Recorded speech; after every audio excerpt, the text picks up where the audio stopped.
عقل مند کون ہے؟ پیسہ کما لینا، بڑے کاروبار بنا لینا؟ نہیں نہیں نہیں، عقل مند کون ہے؟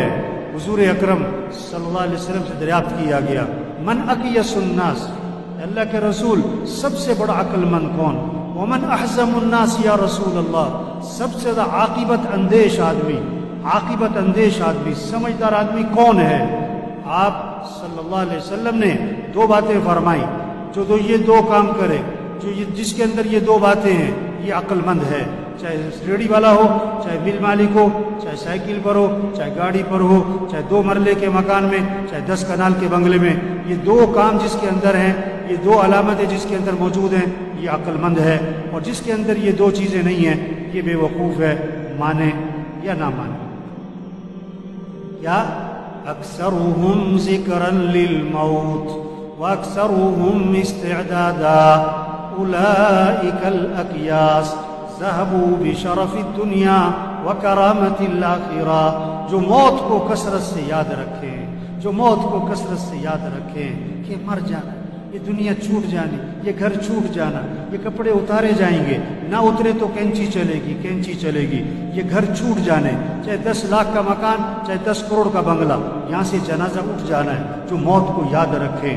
دوسرا، جو موت کی تیاری کرے، کثرت سے موت کی تیاری کرے، ان اعمال میں لگیں جو قبر میں کام آئے، جو قیامت میں کام آئے، جو آخرت میں کام آئے۔ یہ دنیا، یہ پیسہ، یہ نہیں قبر میں کام آئے گا۔ آپ صلی اللہ علیہ وسلم نے فرمایا 3 بھائی ہیں، ایک بھائی کہتا ہے میں دنیا میں تمہارے ساتھ ہوں، مرتے ہی میرا تمہارا معاملہ ختم، مرتے ہی میرا تمہارا معاملہ ختم۔ یہ کون سا بھائی ہے؟ یہ اس کی جائیداد، یہ اس کا پیسہ، یہ اس کی فیکٹری، یہ اس کا زیور، یہ اس کا مال و دولت، یہ مرتے ہی وارثوں کا ہے۔ بلکہ زندگی میں جس مرض میں موت نظر آ رہی ہو، مرض الوفا جسے کہتے ہیں، جس بیماری میں موت کے آثار نظر آ رہے ہوں، اس بیماری میں آدمی کل مال میں وصیت نہیں کر سکتا۔ کیوں؟ اس میں وارثوں کا حق ہو چکا ہے، وارثوں کا حق اس میں آ چکا ہے۔ اب آپ اپنی زندگی میں اس مال میں وصیت بھی نہیں کر سکتے، کل مال تو مال مرتے ہی وارثوں کا ہے۔ دوسرا بھائی کہتا ہے میں زندگی میں تیرے ساتھ ہوں، مرنے کے بعد تجھے غسل دوں گا، کفن دوں گا، جنازہ پڑھوں گا اور قبر میں تجھے دفن کروں گا، اور دفن کرنے کے بعد میرا تیرا معاملہ ختم۔ یہ اس کے دوست، رشتہ دار، باپ، بیٹا، اس کا بھائی، اس کا خاوند، یہ زندگی تک، جنازے تک، دفنانے تک، اس کے بعد سگی ماں کو دفنا کے واپس آ جاتے، سگے باپ کو دفنا کے واپس آ جاتے، جوان بیٹی کو گھر میں اکیلا نہیں چھوڑتے، اور مرتے ہی قبرستان میں اکیلا چھوڑا۔ تیسرا بھائی کہتا ہے کہ میں قبر میں بھی ساتھ ہوں، میں قیامت میں بھی ساتھ ہوں، میں ہمیشہ تیرے ساتھ رہوں گا، میرا تیرا ساتھ کبھی جدا نہیں ہوگا۔ یہ کون سا بھائی ہے؟ یہ اس کے اعمال ہیں، اچھے ہیں یا برے ہیں، یہ اس کے اعمال ہیں جو ہمیشہ اس کے ساتھ چلیں گے، ہمیشہ اس کے ساتھ چلیں گے۔ تو حقیقی بھائی کون سا ہوا؟ کام آنے والا، نفع دینے والا، ساتھ دینے والا بھائی کون سا ہوا؟ اعمال ہیں۔ اور آج زور کس پہ لگ گیا؟ پہلے 2 پہ، پیسہ پیسہ پیسہ پیسہ پیسہ پیسہ پیسہ، جسے دیکھو پیسہ، ریڑھی والا بھی پیسے کے چکر میں، مل مالک بھی پیسے کے چکر میں، چنچی والا بھی پیسے کے چکر میں، گدھا ریڑھی والا بھی پیسے کے چکر میں، ارب پتی بھی پیسہ پیسہ پیسہ پیسہ پیسہ۔ او میرے بھائی، یہ پیسہ نہیں کام آتا، یہ پیسہ نہیں کام آتا۔ یا دوسرا زور لگ رہا ہے کس پر؟ برادری میں نام ہو اور میرا خاندان میں میرا نام ہو، لوگ کہیں واہ واہ، کیا بات۔ اور جس بھائی نے قبر میں کام آنا ہے، قیامت میں کام آنا ہے، آخرت میں کام آنا ہے، اس پہ زور نہیں لگ رہا، نماز پڑھ لی، نہ پڑھی، قرآن پڑھ لیا، نہ پڑھا، زکوٰۃ دے دی ٹھیک ہے، نہ دی کوئی نہیں۔ ابھی رمضان گزرا ہے، روزہ رکھنے والے بہت تھوڑے تھے، نہ رکھنے والے بہت زیادہ تھے، اور روزہ رکھنے والوں میں سے تراویح پڑھنے والے بہت تھوڑے تھے، نہ پڑھنے والے بہت زیادہ۔ ایک تراویح کے سجدے پر 1500 نیکی، تراویح کے ایک سجدے پر جنت میں محل، کوئی شوق نہیں، ادھر پلاٹ لے لو، اس کالونی میں پلاٹ لے لو، ادھر پلاٹ لے لو، اور جنت میں پلاٹ لے لو۔ یہ کسی کا جنازہ، یہ کسی کا مرنا، یہ پیغام ہے، پیغام ہے، پیغام ہے۔ توبہ کرو، تیاری کرو، تیاری کرو۔ آج تم کسی کا جنازہ پڑھ رہے ہو، کل تمہارا بھی جنازہ ہے۔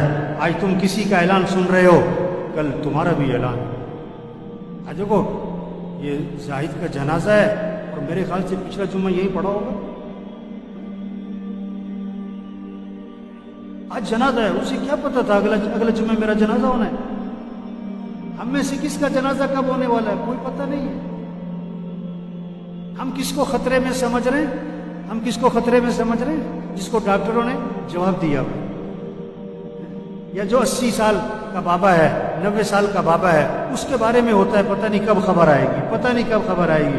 اور نہیں میرے بھائی، کسی کا کوئی پتہ نہیں کہ کب خبر آئے گی۔ ایک ڈاکٹر نے ایک مریض کو دیکھا اور دیکھ کر کہا کہ یہ مریض بچے گا نہیں ہے، یہ چند دنوں کا مہمان ہے، ایسی بیماری ہے۔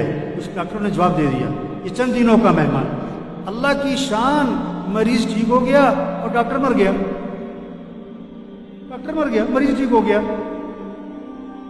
زندگی موت اللہ کے ہاتھ میں، پتہ نہیں کب چلے جانا۔ عقل مند ہے جو تیاری کرے، عقل مند ہے جو اللہ کو راضی کرے، عقل مند ہے آخرت کی فکر کرے، فکر کرے، فکر کرے۔ کوئی پتہ نہیں کس نے چلے جانا ہے، کب چلے جانا ہے۔ ہم میں سے کون کب مرنے والا ہمیں نہیں پتہ ہے، سب کا لکھا ہوا ہے، سب کا لکھا ہوا ہے۔ بیماری سے نہیں مرتا آدمی، موت سے بیماری آتی ہے۔ یہ جہاز گرا نا، یہ جہاز گرا نا، یہ نہیں کہ جہاز گرنے سے مرے، نہیں، انہوں نے مرنا تھا تو جہاز گرا۔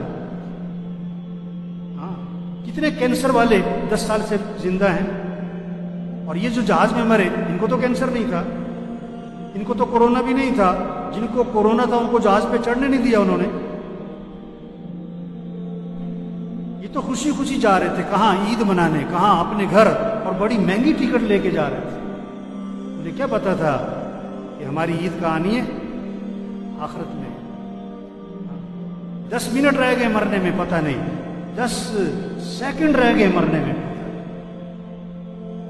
اور میرے بھائیو، عقل مند کون ہے جو اللہ کو راضی کرے؟ عقل مند کون ہے جو آخرت کی تیاری کرے؟ عقل مند کون ہے جو اپنے اعمال کو اچھا بنائے؟ اس حال میں مرے کہ اللہ اس سے راضی ہو، اس حال میں مرے کہ کسی کا کچھ دینا نہ ہو، نمازیں پوری ہوں، روزے پورے ہوں، زکوٰۃ دی ہوئی ہو، حج فرض تھا تو حج کیا ہوا ہو۔ کتنے لوگ ہیں حج فرض ہے نہیں کر رہے، پتہ کیا کہتے ہیں ابھی تو بچیوں کی شادی کرنی ہے۔ توبہ توبہ توبہ توبہ۔ آپ صلی اللہ علیہ وسلم نے فرمایا جس پر حج فرض ہے اور وہ نہیں کرتا مجھے کوئی پرواہ نہیں، یا یہودی ہو کے مرے یا عیسائی ہو کے مرے۔ حضرت عمر رضی اللہ عنہ فرماتے ہیں جس پر حج فرض تھا اور اس نے حج نہیں کیا اور مر گیا تو قسم کھا کے کہہ دو یا یہودی مرا ہے یا عیسائی مرا ہے۔ یہ پیغام ہے جنازوں کا۔